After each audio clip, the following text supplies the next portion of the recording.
ఉమ్, ఇక 154 కోట్ల అక్రమాలట. రైసు మిల్లుల్లో ఒక్కరోజు తనిఖీల్లో గుర్తించరట. ఒకే మిల్లరు 80 కోట్లట. విజిలెన్స్ సోదాల్లో మరి విస్మయకర అంశాలట. సహకరించిన పౌర సరఫరాల అధికారులపైన క్రిమినల్ కేసులకు సిఫార్సట. ఇప్పుడు ఈ రాష్ట్రం మొత్తం ఇది పెద్ద పంచాయతీ అయింది. రైస్ మిల్లులు, రైస్ మిల్లులల్లా దండిగా దోసుకుంటారట. 150 కోట్లు దొరికినాడు అక్రమాలు ఒక్కటే రోజు. నేను చెప్పినా కదనే, మా వట్టజానయ్య మొదటి వ్యక్తి కాదు, ఆయన చివరి వ్యక్తి కాదు. రైస్ మిల్లులల్లా ఈ దందా ఇలా కొత్త జరుగుతలేదు, ఎప్పటి నుంచో జరుగుతుంది. ఎప్పటి నుంచో దోసుకుంటారు. ప్రభుత్వాల సహకారం ఉన్నాయి, ఎమ్మెల్యేలు ఎంపీల సహకారాలు కూడా ఉన్నాయి. ఇప్పుడు వట్టజానయ్యను ఒక కాంగ్రెస్ ఎమ్మెల్యే రక్షణ కల్పిస్తున్నాను అంటారు. కాంగ్రెస్ రెడ్ల పార్టీనా? అది కూడా కాంగ్రెస్ రెడ్డి ఎమ్మెల్యే అంటారు. ఆయన ఎవరు? ఇప్పుడు తెలంగాణలో మా వట్టజానయ్య పాపం బలైపోయాడు మా మల్లన్న పటేల్ చేతుల. తిన్మార్ మల్లన్న పటేల్ చేతుల మా వట్టజానయ్య బలైపోయాడు. బలిగా బకరాయను 72 కోట్లు 73 కోట్ల సగం వాటా ఇస్తే ఇప్పుడు ఏ పంచాయతీ అయిపోతుండే. ఆ సగం వాటా ఇవ్వకపోవడం వల్ల పెద్ద పంచాయతీ వచ్చింది.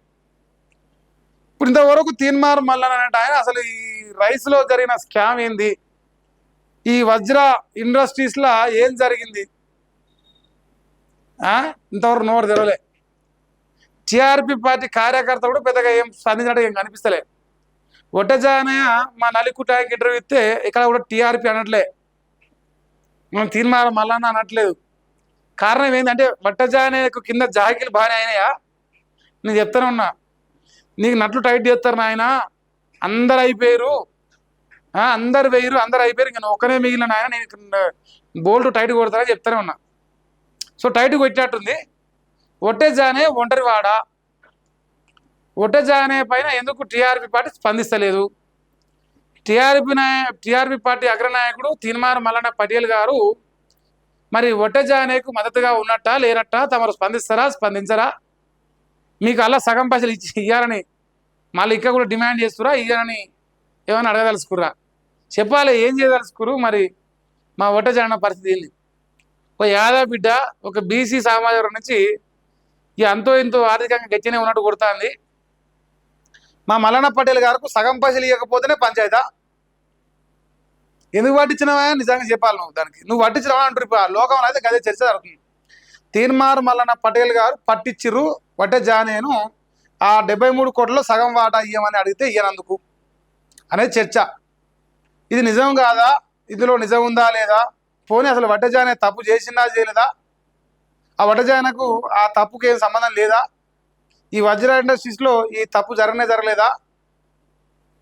ఇవి చెప్పాలి కదా. ఇప్పుడు నువ్వు డేటా ఇతలా బుక్ పట్టుకరా, వట్టజానయ్య డేటా అని ఇల్లేసాలు వేయాలి నువ్వు. ఇప్పుడు వీడియోలల్లో ఎదురు చూస్తారు ప్రజలంతా, ఈ ఎల్కత్తలు ఎప్పుడు పడతావా అని.